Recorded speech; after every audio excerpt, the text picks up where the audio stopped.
नमस्कार, today news time में आपका स्वागत है। राजधानी दिल्ली में कोरोना वायरस में कमी आने के बाद एक बार फिर मुख्यमंत्री अरविंद केजरीवाल ने प्रेस कॉन्फ्रेंस कर लोगों को लॉकडाउन में काफी छूट दी है। दरअसल अब दिल्ली में मेट्रो ट्रेन शुरू होने के साथ ही दुकान, बाजार, मॉल्स को भी खोला जा रहा है। दिल्ली के सीएम अरविंद केजरीवाल ने शनिवार को इसकी घोषणा की। सीएम अरविंद केजरीवाल ने कहा कि कोरोना के खिलाफ दिल्ली ने अपनी लड़ाई पूरी मजबूती के साथ लड़ी है। अब वक्त है अर्थव्यवस्था को धीरे धीरे से पटरी पर लाने का। बता दें कि सीएम केजरीवाल ने अनलॉक की प्रक्रिया के तहत पिछले सप्ताह कंस्ट्रक्शन वर्क और फैक्ट्रियों को खोला था। कोरोना की स्थिति अभी कंट्रोल में है और लगातार कोरोना केस में भारी गिरावट देखी जा रही है, लेकिन सरकार अपनी तरफ से कोई रिस्क नहीं लेना चाहती है।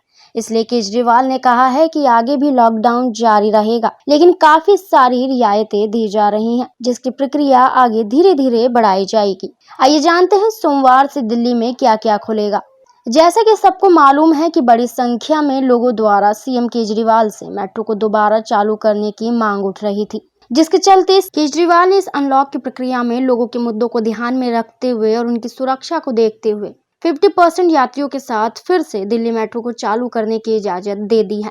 वहीं व्यापारी संगठन की काफी वक्त से मांग थी कि बाजारों और कारोबार को खोला जाए, क्योंकि उनकी आर्थिक स्थिति पर असर पड़ रहा था, जिसको लेकर व्यापारी संगठन ने सीएम केजरीवाल और एलजी को पत्र भी लिखा था।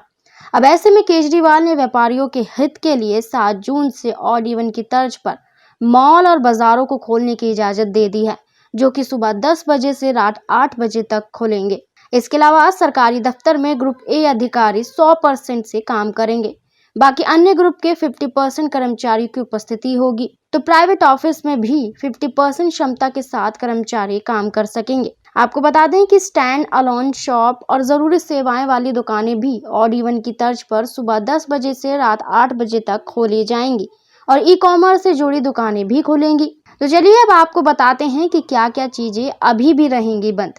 कोरोना काल की शुरुआत से ही बच्चों की सुरक्षा को ध्यान में रखते हुए केजरीवाल सरकार ने स्कूल, कॉलेज और अन्य शैक्षणिक स्थानों को बंद रखा था। उनकी सभी क्लासों को ऑनलाइन में तब्दील कर दिया था। हालांकि हाल ही में ये भी फैसला लिया गया कि सीबीएसई के एग्जाम को भी कैंसिल कर दिया गया, ताकि बच्चों की सेहत पर कोई असर न पड़े, जिसको लेकर अब इस अनलॉक की प्रक्रिया में ये फैसला लिया गया है कि स्कूल, कॉलेज और अन्य शैक्षणिक संस्थानों को अभी भी बंद रखा जाएगा। कोरोना जहां सबसे ज्यादा फैल सकता है वो है gym, spa, stadium, sport complex आदि, क्योंकि यहाँ सबसे ज्यादा भीड़ इकट्ठा होती है, जिसको देखते हुए सुरक्षा को ध्यान में रखते हुए अभी भी फिलहाल gym, spa, stadium, sports complex in सभी को दिल्ली सरकार ने बंद रखा है।